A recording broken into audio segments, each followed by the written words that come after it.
Well, of course, Coach Coffey and myself, we were there at Arkansas together, so I'm sure our offensive thinking will be basically the same. And surprisingly, in talking to Dan Henning, they used virtually the same formations and offensive terminology that we used there at Arkansas. Of course, Don Bro had come to our staff from Florida State, right? So we're very similar in our offensive thinking, Wendy. Mm-hmm.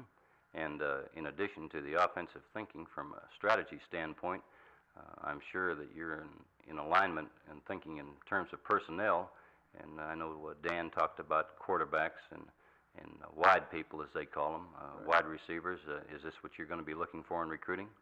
Well, of course, we're going to be looking for athletes. I'm not really that familiar with the tech personnel yet, but we're going to go out and try to find the very best athletes that we can find. All right, and in finding those athletes, you'll be going to be covering some of the same territory that you have covered over the last, 15 years as a player at Louisville and then experience in the Southeastern Conference? Well, of course, I'm sure we're going to recruit right here in the Virginia area first, try to sign these top-notch boys that are available here in the state. Right. And then my experience in recruiting for Kentucky in the Southeastern Conference has been Louisville and Cincinnati and the Ohio area.